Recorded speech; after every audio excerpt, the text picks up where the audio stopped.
everyone, it's Alice and I'm here today to do a video that I've been very excited about doing for quite a while, my YA Book Prize 2022 predictions. So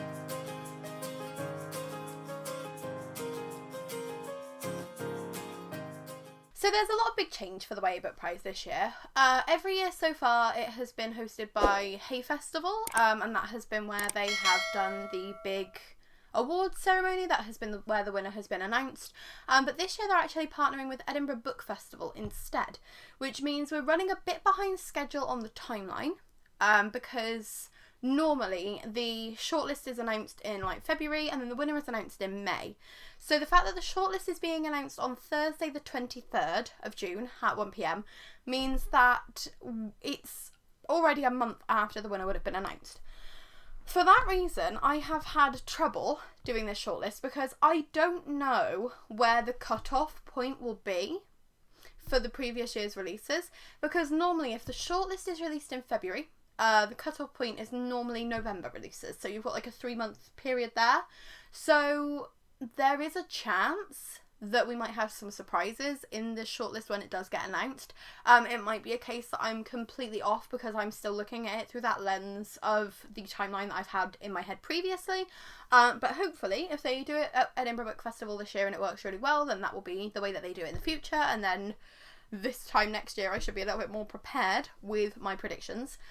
But I'm excited. I'm going to talk about 10 books with you today that I think could be nominated for the prize. Some very established authors, some debut authors, some authors that I haven't read yet that I'm excited to eventually pick up. So we will dive into that in just a second, but first of all I would like to give some honourable mentions, because I did have a bit of a short list of books that I couldn't fit in, or that I personally couldn't justify shortlisting, but the YA Book Prize might be able to. You'll be able to see the main problem with most of these. So I will start off with Mina and the Undead by Amy McCall. I would love to shortlist this. Amy McCall is an established YA blogger. She has been an absolute champion of YA for the longest time. I can remember, God, it must have been like 2015 or 2016 when I haven't been doing my blog for too long, and we were already talking about YA. So the fact that Amy is now a published author, I absolutely commend her for it. However, this is a small press publisher, and normally the YA Book Prize only lists from like the big publishing houses, the publishers that can really put the money behind their authors. There's stuff about needing to put money in to do promotion and things like that and do events. So I will be surprised if this one is up because it's a small press publisher and I'm only halfway through it, so I don't know whether I would shortlist it if I had finished it, but I think this is a lot of fun. It's very unique for UK YA. It's set in the 90s? Yeah, 1995, and it's a vampire story. It's a bit campy, but it's lovely so far. Again, only halfway through it. But this is an honourable mention because I'll be surprised if it's up, but I think it does deserve to be, and it would be great to see an established blogger take that next step. We then have a few books that I can't shortlist for the same reason, and that's because one of the rules with the YA Book Prize is that if a book is part of a series, it has to be able to stand alone independently to be shortlisted.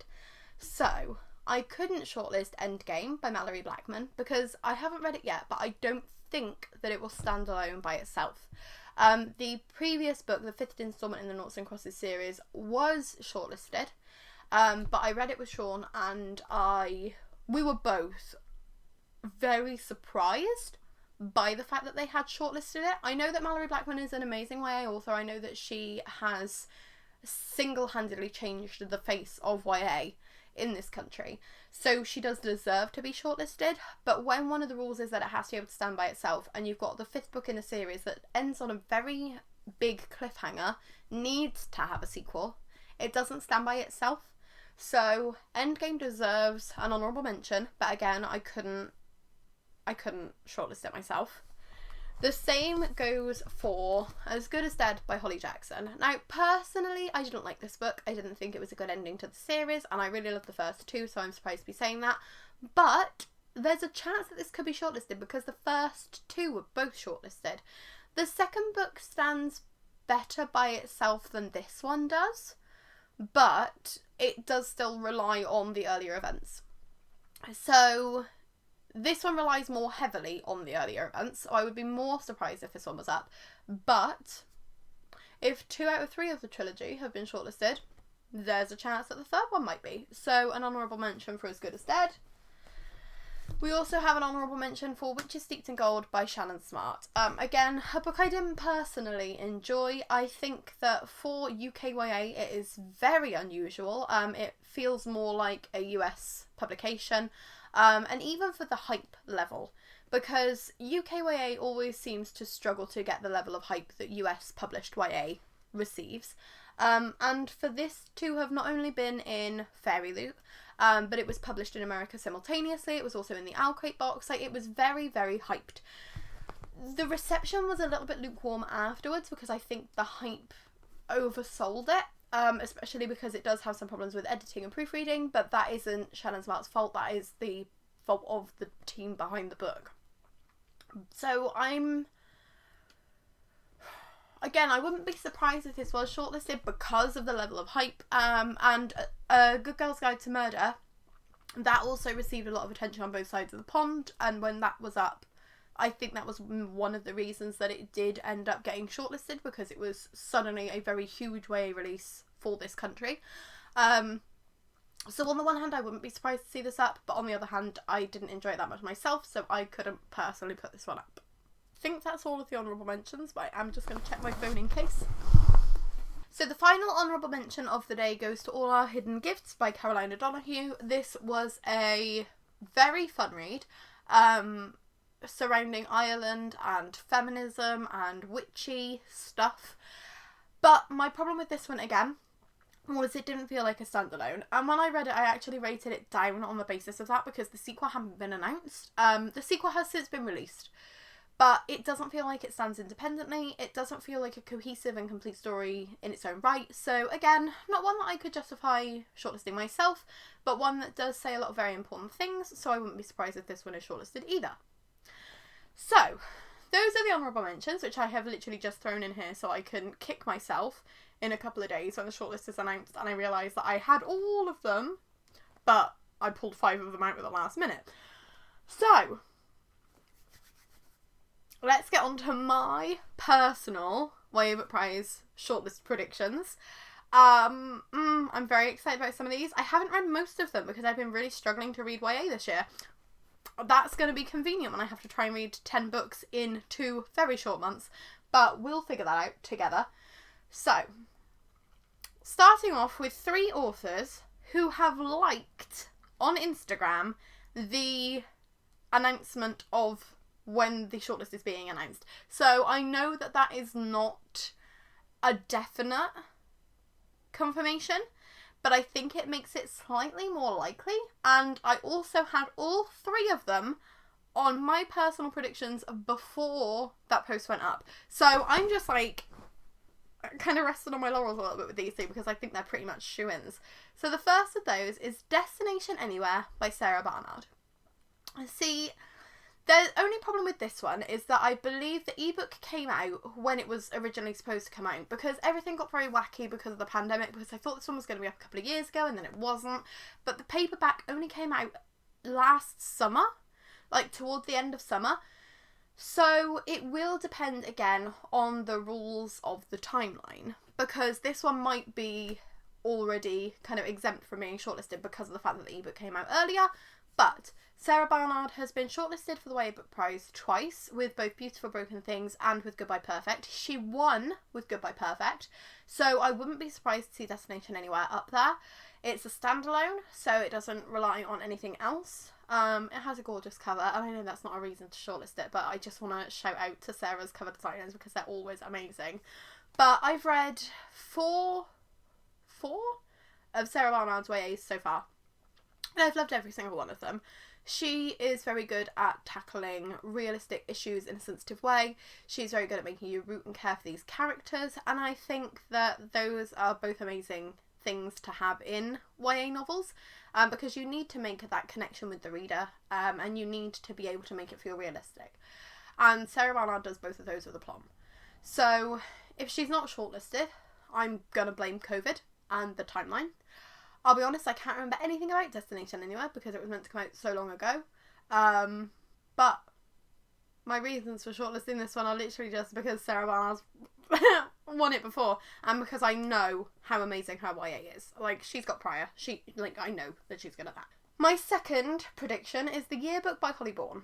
Again, Holly Bourne has been shortlisted a few times. She was shortlisted with Are We All Lemmings and Snowflakes, I believe. She was shortlisted with The Places I've Cried in Public. I will die on the hill that The Places I've Cried in Public should have won the year that it was shortlisted, and I'm still sad that it didn't. I'm surprised that Holly Bourne hasn't won the YA Book Prize yet, because she has been fearlessly tackling YA subjects over the years. She's been writing adult novels as well. Like, she is just so good at her craft. And the fact that she hasn't won yet feels like a bit of an insult. I've got a feeling Am I Normal Yet might have been shortlisted as well, but I didn't read the shortlist for the first year, so I might be making that up. I will get Sean to confirm, and I will find out, and I will get Sean to put it on the screen so that we know for certain. But there seems to be a trend with the YA Book Prize, and with me, and it feels like if I think an author should really 100% definitely win with one of their releases, they win for the next one. Quiet Kind of Thunder by Sarah Barnard should have won, wasn't even shortlisted, but Sarah Barnard won with Goodbye Perfect, which was her next book shortlisted.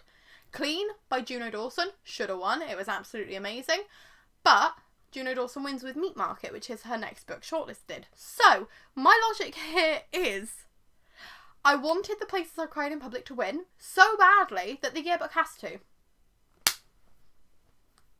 Isn't that unbeatable logic?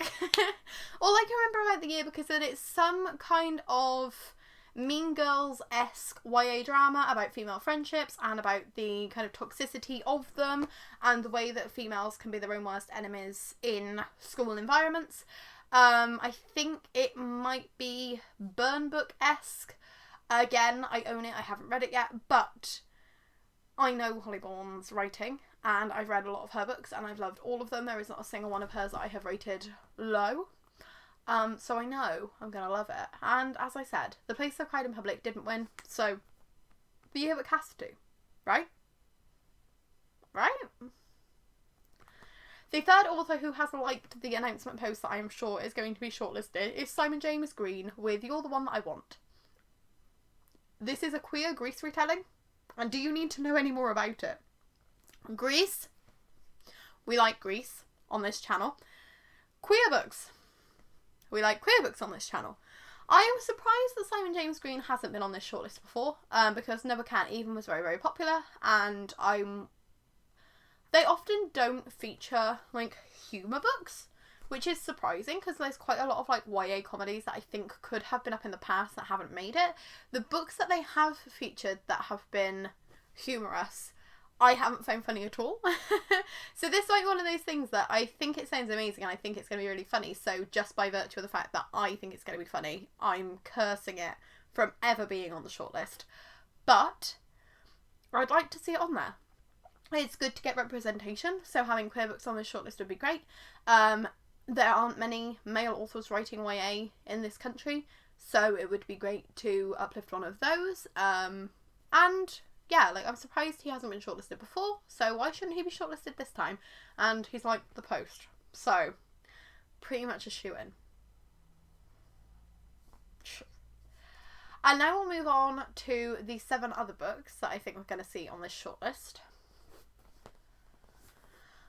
The first of which is Afterlove by Tanya Byrne. So, literally, as soon as this book got announced, I said to Sean, that's going to be shortlisted for the YA Book Prize. And he was like, how do you know? And I'm like, it's just going to be. I can tell. And I'm probably wrong. I'm probably too confident. But this is a queer romance about a girl who dies and then she becomes, like, the ferryman. So she can go back and see her girlfriend. So she's like trying to like get the souls of the dead, but it's so that she can see her girlfriend now that she's passed away. It sounds like it's going to be heartbreaking as hell. It sounds like it's going to be romantic as hell.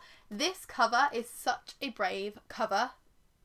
for a YA book, particularly in UK YA, because I can't think of another cover like this that has been published in this country. I love it. I love the fact that Fairy Loot featured it, so it got a nice amount of attention that it wouldn't have received otherwise. And I don't think that Tanya Byrne has been shortlisted yet, but she's been publishing YA for quite a while. She's one of those established names that I'm surprised doesn't get more attention, so this is the right time for her to shine, and Afterlove, I think, is going to be on this shortlist, and I think it's going to do really freaking well. I then have a debut author who I am certain is going to be on the shortlist, and that is Ace of Spades by abike-iyimidi. So I finished this recently. I started it last summer, and for some reason I just hit a wall in the middle of the book, but I finished it recently, and it is genius. So this is a world where you've got a private school who, they only have 2 black students in the whole school, and these black students start getting anonymously blackmailed by somebody called Aces. All of their secrets are being revealed, they're being bullied, they're being targeted, and they don't know why. So they team up together, the really popular girl and the quiet musical boy, and they try to see what the heck is going on in this school. And I think it says a lot of important things about society and the way that private schools work and the way that people can think that they're almost like untouchable because they're in that realm. It's interesting because it's set in America, but it is written by a UK author. So part of me was like, no, I don't think it's going to be shortlisted, but knowing how much I liked it, knowing the fact that this has, again, got a lot of attention on both sides of the pond, knowing that Illuma created a debut box for it, so it has gotten that widespread attention again. It has been so popular, in fact, that they are doing a 1-year anniversary reprint of it with a cool new cover and some new sprayed edges. So I'm putting it up. I think that it says very important things. I think that it's important. I can't even sum up how much I ended up enjoying this book because I struggled to start with the 2 viewpoints. Chiamaka and Devon are very, very different characters, so sometimes the dissonance between them is a bit difficult, but it's queer and it explores sexuality in the lens of religion. It explores sexuality and kind of discovering yourself, and it just explores a lot of very interesting things that are important to be talked about in YA, and it's nice to see it being talked about in UK YA specifically. So, Ace of Shades. I've done it again. Ace of Spades. Why is there 2 books with such similar titles? So Ace of Spades has to be on my shortlist, and I'm really hoping that the YA book prize feels the same. We then have Green Rising by Lauren James. Lauren James has been shortlisted in the past. I didn't like the book of hers that was shortlisted before. I honestly can't remember anything about it apart from it being like a post-apocalyptic kind of weird futuristic thing. But Green Rising is a very topical and a very timely novel because it is about the climate crisis, and it sounds like it's, again, set in the like near future as to like what happens if we carry on abusing the planet the way that we are. And again, I think that's something important to talk about in YA. It's important to bring young people's attention to those kind of issues because young people are the ones who are going to be able to really change it. They're the ones who are going to be the next generation, raising future generations and teaching them what to do and what not to do with this planet. So starting those conversations early is important. I know a lot of people really love Lauren James' writing. She's always been very popular, even since like the Last Together, the Next Together, whatever that was called. I can't remember off the top of my head. Even since that came out and that was her debut, she's been getting so much attention in the UK YA community. So it would be good to see her shortlisted again. I'm interested in reading Green Rising. I will be honest, when I first saw the cover I thought it was a King Arthur retelling, so I'm glad that it's not. But it's not one that I've picked up yet, but I do think that it would deserve its place on this shortlist. I've also shortlisted The Upper World by Femi Fodugba. This is a bit of a controversial one because it is the first book in the series, and where I haven't read it yet, I don't know how well it stands alone by itself. However, I'm pretty sure I've seen somewhere that it's already been purchased by either Netflix or Amazon, so it is being adapted. So it is getting that same level of attention. It sounds like it's kind of a multi-dimensional space time travel shenanigan. And that sounds very interesting because we don't get a lot of that in UKYA either. And the fact that, number one, it's published by Penguin. Penguin are a very large publisher here, and I'm pretty sure across the globe. I don't know if they are, like, also in America, but I would be surprised if you haven't at least heard of Penguin if you are American. So they have the money to put behind it. And also in Illumicrate, they had samplers of this book, so it has again got that widespread attention. I think this is another debut novel, but it would be nice to see. There's normally at least one book that is part of a series that stands nicely by itself, so this is kind of the one I've picked for that, because the other ones, as I said earlier, I don't think they stand that well by themselves. I might read it and then disagree with myself and think that it doesn't stand nicely by itself, but based off of the conversations that I've seen surrounding it, based off of the hype that I've seen, the way that people have been rating it really highly, probably going to end up being shortlisted. I have 3 more books on my shortlist, the first of those being The Outrage by William Hussey. This is a book in which we're in the near future. It's a dystopian society. The police control absolutely everything, and a boy is gay. And if the police found out, then it would be the end of him. So it's about being yourself in the face of adversity, and I'm hoping trying to overcome the laws of this very utilitarian society. Haven't read it yet, but I think it sounds amazing. I've had my eye on it for quite a while. I'm hoping that it will be up, because it would be good to see a book like this up, because I think not only will it be discussing important things about sexuality, but it will also be discussing important things about like kind of government control and the power dynamics in place with like police systems and the way that minorities can be overly affected by those. It's important conversations again to have, especially with young people. So I'd be surprised if this wasn't up. And also it's Pride Month, so surely we need to make sure that we get that in there, because like, it's all well and good doing Pride Month if you're a big corporation and you're only doing it to make money and because of capitalism, but I think that Pride Month is the perfect time to shine a light on books like that. It's the other reason I wouldn't be surprised if You're the One That I Want was up, because I know obviously the fact that it's Pride Month doesn't affect when they have decided to make the announcement, but it would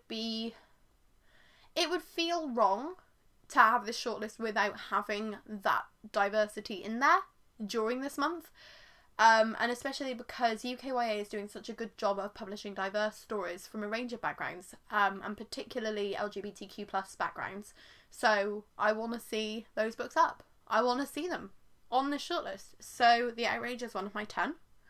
We also have Not My Problem by Kira Smith. I put this one up because I think it recently won the Waterstones Children's Book Prize. It's about a girl who somehow becomes the one at school that everybody goes to fix their problems. Like, somebody is stressed about studying, so she like pushes her down the stairs or something, so she gets the time off and doesn't have to study anymore. It sounds like a weird one, but I've heard a lot of things about the Falling in Love montage, which was Kira Smith's first book, and I'm interested in reading from her. With the attention that this one's been getting, with the fact that it's being pushed very strongly in Waterstones, who are obviously a major bookseller in the UK, it's going to be one of those books that a lot of YA readers have heard about, even if they haven't picked it up themselves yet. So that's another good reason for it to be on the shortlist. However, I'm not sure when the publication timeline is, as I said. So I don't know if it's going to have been too recent to be on here. So if it's not on here, again, I'm going to blame that, because it sounds like the kind of book that would be perfect for the shortlist. But if it's not, then I'm not wrong. Publishing is. And then the last book on my shortlist is This Is My Truth by Yasmin Rahman. So this is a book about 2 girls who are friends at school. One of them is really outgoing and one of them is shy, and then I think the shy girl discovers that the outgoing girl, she's meant to have like the perfect life, but then her father is actually abusing her mother. I might be butchering that. I read the synopsis a few weeks ago and I can't quite remember off the top of my head, but Again, very important conversations to have with young people. The fact that the facade that you present to the world isn't necessarily the truth underneath. The fact that even the happiest person on the surface can have very dark things going on at home. And discussing things like domestic abuse so that people are aware of the fact that it happens, and if I'm assuming it's going to be discussed in the book, what to do in that situation, like who to contact, who to tell, how you can help. So I'm hoping that that all gets discussed in there, because it is a very sensitive subject. So I'm hoping that it will be tackled well, and that it will be tackled at a level that will be very helpful for people. Because again, I can't think of many UKYA books that have tackled domestic abuse between parents. Paper Butterflies by Lisa Heathfield, that was shortlisted, but that was abuse between a stepmother and her stepdaughter. I've got a feeling that there was another book shortlisted at a similar time that was about that, but that was a few years ago. So it's an important subject that doesn't seem to be talked about enough in UKYA particularly, so I had to shortlist that one. As soon as I read the blurb, I was like, yeah, that should be up, and if it's not, I think it would be a crying shame. So these are the 10 books that I am predicting we are going to see on this Yearbook Prize shortlist. So come back here in a couple of days and tell me how incredibly wrong I am, because I'm always working so hard on these shortlists. I've done these predictions for quite a few years now, normally over on the blog. I think I did predictions on the channel last year for the first time. And I work really hard on it because I love the Yearbook Prize, and I love championing UKYA and really celebrating some of these authors who deserve more attention but don't get it worldwide for some frickin' reason.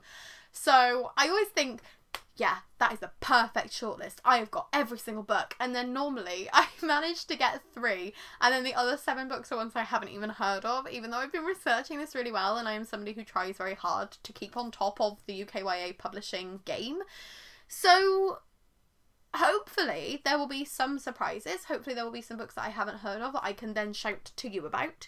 And hopefully you will join me on this Yearbook Prize journey, because if you were here last year, you will know I get a little bit intense about the Yearbook Prize and things get a bit wacky on this channel. So over the next few months, you can expect a reaction to the shortlist, you can expect a reading vlog of all of the books, you can expect some funky photographs, you can expect some hand-drawn graphics that look like they've been made by a 5-year-old child, and you can expect a live show kind of discussion between Sean and I where we talk about the shortlist, we pick our winners, we have a really in-depth discussion, spoilery, about all of the books and why they're up and what we think of them and where they could have improved, where they could have like what the attention that they deserve to get. So things are going to be very Yearbook Prize focused over the next few months. I hope that you like that. I do want to ask you guys if you would prefer us doing what we did last year, which was one huge reading vlog where we separated it out with timestamps in the description. So we did each book individually in the vlog, but it was all one big vlog, or whether you would just prefer 10 individual vlogs. So if you're still watching, thank you, and please let me know, because if that is something that you would prefer, it would probably be a lot less time consuming to do 10 individual ones, so you might make our lives easier too. So if you like this video, please give it a like. If you'd like to subscribe, we'd be super duper grateful. We recently passed 800 subscribers, which is amazing, so every little helps getting us towards that 1,000, I guess, because that looks like that's going to be our next goal. If you disagree on this shortlist, or if there are any books that you were surprised that I didn't mention, then please let me know down in the comments. And if you're also planning on reading the Yearbook Prize, then let me know. We can support each other through it. We can encourage each other to read a very high amount of books in a very short amount of time. I'm Alice, this is The Bumbling Blogger, and we'll see you soon. I'm just going to check my phone in case, if I can remember where I put it. And I put it underneath the book.